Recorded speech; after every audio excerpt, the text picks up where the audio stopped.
اوصاف محمد کے سمجھنے کو نظر ہو، اوصاف محمد کے سمجھنے کو نظر ہو، نعتوں میں میری عشق محمد کا اثر ہو، نعتوں میں میری عشق محمد کا اثر ہو، تعریف نبی میں ہے خفی حمد خدا کی،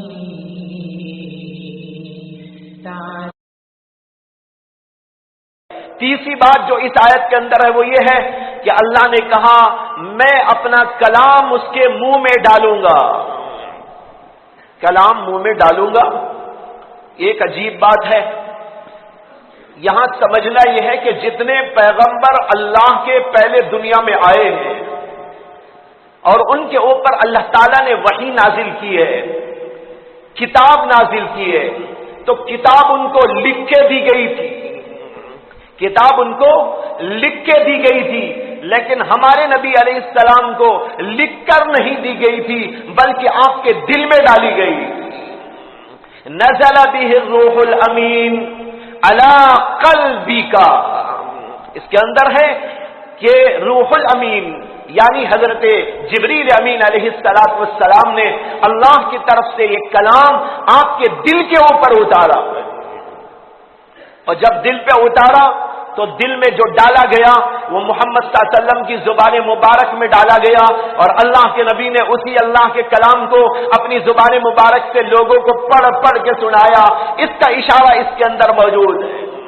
قرآن کریم کہتا ہے وَالنَّجْمِ إِذَا هَوَىٰ مَا ضَلَّ صَاحِبُكُمْ وَمَا غَوَىٰ وَمَا يَنطِقُ عَنِ الْهَوَىٰ إِنْ هُوَ إِلَّا وَحْيٌ يُوحَىٰ۔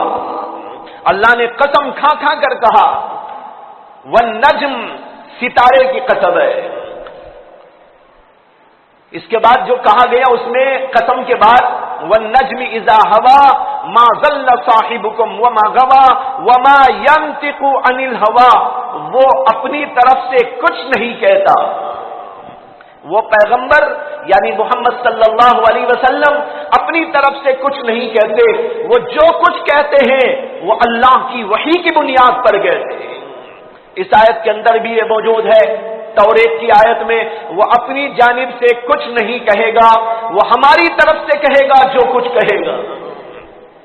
تو اللہ نے آپ کے دل کے اندر قرآن نازل فرمایا، اور اللہ کے نبی صلی اللہ علیہ وسلم کی زبان مبارک میں اس کو لایا گیا، اور اللہ کے نبی نے لوگوں کو پڑھ پڑھ کے سنایا۔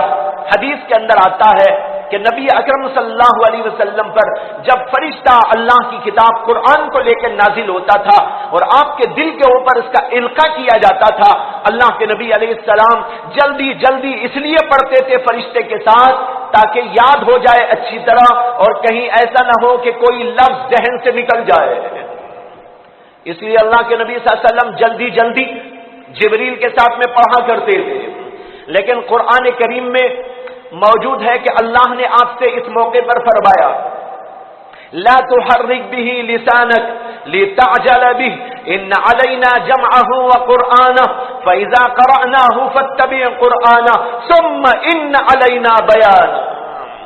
اللہ نے کہا اے نبی علیہ السلام، آپ اپنی زبان کو قرآن کو جلدی جلدی پڑھنے کے لیے حرکت نہ دیجیے۔ لا تحرک به لسانک لتعجل به، جلدی کرنے کے لیے، جلدی یاد کرنے کے لیے اپنی زبان کو حرکت نہ دیجیے۔ کیوں؟ اللہ نے کہا ان علینا جمعہ وقرآنہ، کیونکہ ہماری ذمہ داری ہے کہ آپ کے دل میں ہم اس کو جمع ڈالیں گے۔ ان علینا جمعہ وقرآنہ، جمع کرنا بھی آپ کے دل میں ہمارا کام، وقرآنہ، اور آپ کی زبان سے اس کو پڑھوا دینا بھی ہمارا کام ہے۔ آپ صرف غور سے سنتے رہے، آپ کے دل میں اس کو ڈال دیا جائے گا، اور پھر آپ کی زبان مبارک سے اس کو پڑھوا کے سنا دیا جائے گا، اور ساری دنیا آپ کی زبان سے اللہ کا کلام سن لے گی۔ اس کے بعد میں کہا ثم ان علینا بیان، اور پھر آپ یہ بھی سمجھ لیں کہ ہم صرف قرآن کے الفاظ آپ کی زبان سے پڑھوا نہیں دیں گے بلکہ اس کی تفسیر بھی آپ ہی سے ہم کروا دیں گے، یہ بھی ہماری ذمہ داری ہے۔ اس طرح اللہ کے نبی کو کہا گیا کہ آپ کے دل میں قرآن اترے گا اور آپ کی زبان مبارک سے ساری دنیا کو پڑھا کے سنا دیا جائے گا۔ یہی بات موسیٰ علیہ السلام پر اللہ نے وحی میں فرما دی تھی۔ اللہ نے یہ کہا تھا تجھ جیسا نبی بھیجوں گا، وہ بنی اسماعیل میں سے ہوگا اور میں اپنا کلام اس کے منہ میں ڈالوں گا، وہ کوئی بات اپنی طرف سے نہیں کہے گا، جو اس کی مانے گا اس کو عزت دوں گا، جو اس کو نہیں مانے گا اس کو ذلیل کروں گا۔ یہ پوری آیت بتا رہی ہے کہ موسیٰ علیہ السلام کو بتا دیا گیا تھا اور آپ کی تفصیلات بھی بتا دی گئی، بلکہ یہ بھی پتا چلتا ہے آپ کا نام بھی بتایا گیا تھا، لیکن بعد میں چل کر لوگوں نے اس کے اندر تحریف کر ڈالی۔ تحریف کرنے والے تحریف کرنے کے باوجود آیتیں آج تک موجود ہیں جو بتاتی ہیں کہ محمد رسول اللہ صلی اللہ علیہ وسلم کا تذکرہ پچھلی کتابوں کے اندر موجود تھا اور آج بھی موجود ہے۔ پہلے تو بہت تفصیل سے آیا ہوگا، اب لوگوں نے گڑبڑ کر کے جو کچھ کرنا تھا کر دیا، لیکن اس کے باوجود اللہ نے آج تک ایسی آیتوں کو برقرار رکھا ہوا۔ حضرت عیسیٰ علیہ السلام جب ان کے خلاف سازشیں کی گئی اور اللہ نے ان کو آسمانوں پہ اٹھا لیا، اور یہ عیسائی لوگ کہتے ہیں کہ ان کو پھانسی پہ چڑھا دیا گیا تھا، اگرچہ پھانسی پہ ان کو نہیں چڑھایا گیا تھا، پھانسی پہ تو کسی اور کو چڑھایا گیا تھا جو انہی کی ہم شکل ہو گیا تھا۔ اللہ نے حضرت عیسیٰ علیہ السلام کو آسمانوں پہ اٹھا لیا۔ جب یہ واقعہ پیش آیا تو عیسیٰ علیہ السلام نے تورات انجیل کے اندر موجود ہے کہ اپنے لوگوں سے خطاب کرتے ہوئے کہا، انہوں نے کہا میں تو اب جا رہا ہوں، میں جانے کے بعد اللہ کی طرف سے تمہارے پاس ایک نبی کو بھیجوں گا۔ حضرت عیسیٰ علیہ السلام دنیا سے جاتے جاتے بول کے جا رہے ہیں، میں اللہ کے پاس جا رہا ہوں اور اللہ کے پاس سے تمہارے پاس ایک نبی کو بھیجوں گا۔ اور اس کے بعد انہوں نے ایک حیرت انگیز بات کہی، انہوں نے کہا وہ جب آئے گا حق کو حق، باطل کو باطل کر ڈالے گا، پانی کو پانی، دودھ کا دودھ کر ڈالے گا، ساری حقیقتوں کو واشگاف کر دے گا، سب کچھ صاف کر کے رکھ ڈالے گا، وہ پیغمبر تمہارے پاس آئے گا۔ پھر انہوں نے کہا تم غم نہ کرو، میرا یہاں سے جانا ہی تمہارے لیے اچھا ہے، میں جا رہا ہوں تو تم کو غم نہ ہو، اس لیے کہ میں جاؤں گا تو اس کو بھیجوں گا، وہ آئے گا تو تمہارے لیے بہت بڑا فائدہ ہو۔ یہ عیسیٰ علیہ السلام نے کہا تھا، یہ انجیل کے اندر آج تک لکھا ہوا موجود ہے۔ بھائیوں، یہ ساری باتیں بتا رہی ہے کہ اللہ نے پچھلی کتابوں میں ہمارے پیغمبر صلی اللہ علیہ وسلم کا تذکرہ بہت واضح انداز میں کر دیا۔ ایک حیرت انگیز روایت آپ کو سنا دیتا ہوں کہ جب نبی اکرم صلی اللہ علیہ وسلم کو اللہ نے نبوت عطا کی 40 سال کی عمر میں، پھر اس کے بعد معاملہ بڑھتا رہا اور پھر اللہ کے نبی علیہ السلام نے مدینے کا رخ کیا تھا۔ مدینے کی زندگی میں اللہ کے نبی علیہ السلام نے بہت سارے بادشاہوں کے نام خطوط لکھے تھے، بڑے بڑے بادشاہ جو اس زمانے میں تھے۔ قیصر کو لکھا، کسرا کو خط لکھا۔ کسرا نے تو اللہ کے نبی کے خط کو لے کے پھاڑ دیا تھا، غصے میں آ گیا تھا، اس نے خط پھاڑ کے پھینکا۔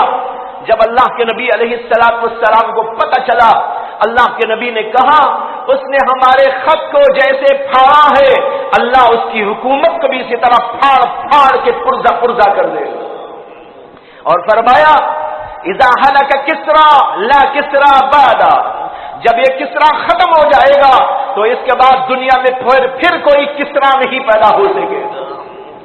لیکن جب قیصر روم کے پاس اللہ کے نبی علیہ السلام کا خط پہنچا ہے، قیصر روم کا بادشاہ، اور اس کی پوزیشن اس زمانے میں یوں سمجھو کہ سپر پاور، ایک طرف کسرا ہے جو ایران کا بادشاہ اور دوسری طرف یہ قیصر روم ہے، یہ دونوں بڑے کر و فر کے بادشاہ تھے اس زمانے میں.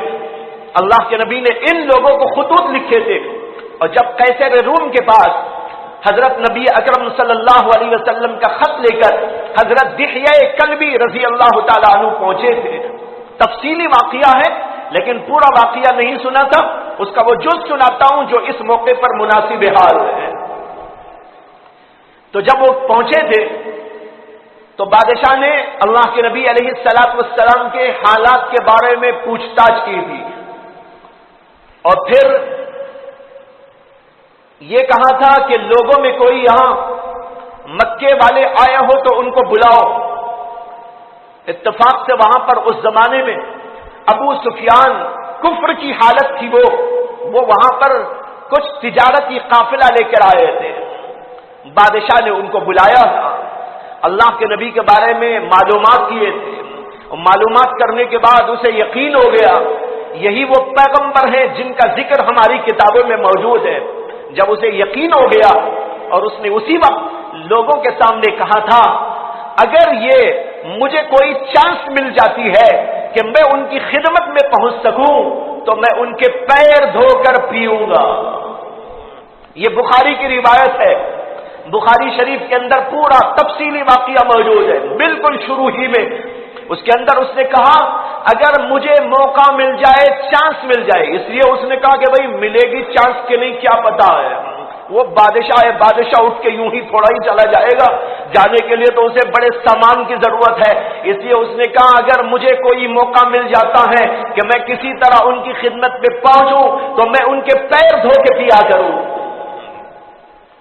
جب یہ سب کچھ ہو گیا تو حضرت دحیہ کلبی سے بادشاہ نے کہا کہ میرے ساتھ آؤ، میں تمہیں کچھ چیزیں دکھانا چاہتا ہوں.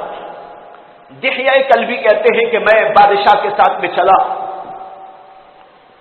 بادشاہ اپنے محل کے ایک کنارے پر ایک عمارت بنی ہوئی تھی، وہاں لے کے مجھ کو گیا، اس کو کھلوایا کے اندر گئے تو دیکھا کہ کچھ چیزیں رکھی ہوئی ہیں. وہ میوزیم تھا اس کا، پرانے زمانے سے وہ میوزیم پتہ نہیں کتنے زمانے سے چلا آ رہا تھا. اس میوزیم میں ان کو لے کر گیا اور جانے کے بعد اس کے اوپر پردے پڑے ہوئے تھے، کچھ چیزیں تھی سب کے اوپر پردہ ڈالا ہوا تھا. اس نے ایک جگہ سے پردہ ہٹایا اور پوچھا ان کو تم جانتے ہو؟ حضرت دحیہ کلبی کہتے ہیں کہ میں حیران ہو کے دیکھتا رہا، وہ محمد الرسول اللہ صلی اللہ علیہ وسلم کی تصویر ہے.